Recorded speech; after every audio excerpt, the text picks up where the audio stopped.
Hello, my name is Daniel Rodriguez. I'm a sophomore at the Frost School of Music studying music engineering, as well as a mentor in the MusicReach 2-in-1 mentoring program. And today I want to talk about some tips to help you improve the quality of your home audio recordings. So recording yourself playing is becoming a more popular way that teachers and professors evaluate their students through.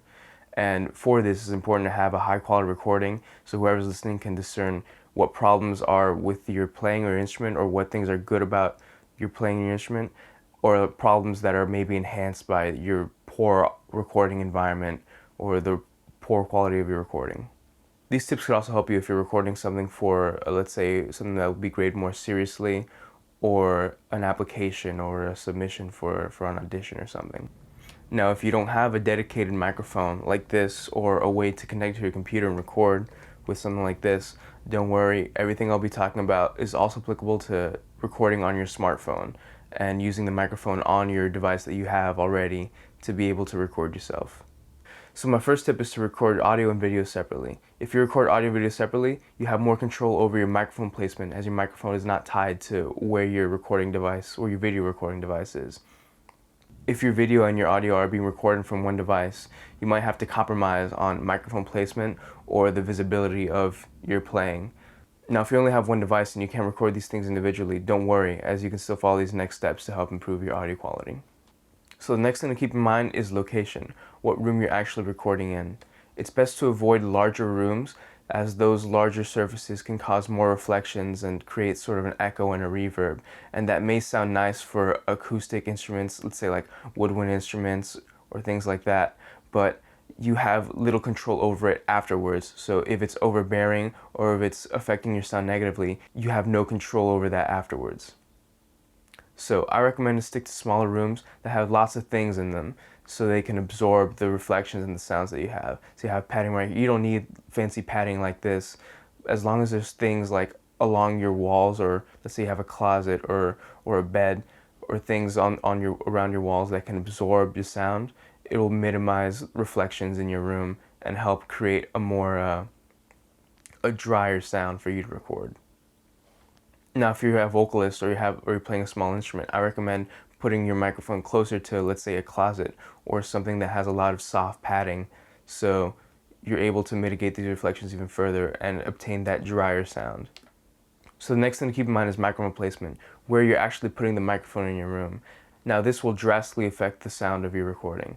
For woodwind instruments, like the one I have right here, my bassoon, it's best to keep the microphone as close as possible, but not too close to one particular area of the instrument. So you want the microphone up close to get the most direct sound possible, but you don't want it too close to one particular area of the instrument, as that can accentuate certain frequency ranges or certain notes that can sound odd or stick out in a recording. Now, you also don't want to have the microphone too far away, as that will increase the amount of reflections and the room sound that you have in your recording. This will make your instrument sound more distant and maybe thinner and not have a full sound. Now that you have your microphone placed, it's time to check your levels. It's important to have a good, loud volume, but something that doesn't exceed the microphone's capabilities and start distorting your audio, as that can also be very apparent in your recording and can automatically make your recording sound kind of unprofessional. So on my phone, I'll be using an app called N-Track Studio that allow me to meter my levels and also see what I'm recording and record in a high quality file. I recommend using something like this as opposed to, let's say, the Voice Notes app on your phone, as the Voice Notes app records in a very compressed, low quality file. So now on my phone, I can see how loud I am, and I want to make sure I'm far away enough so that I get a loud sound, but also not so close that I start to clip the microphone and introduce that distortion. So now I have a microphone approximately 1 foot away from me, and so this is how it sounds on my bassoon.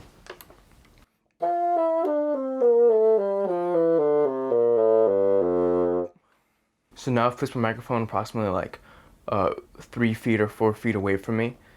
So this is how it affects the sound while I'm playing.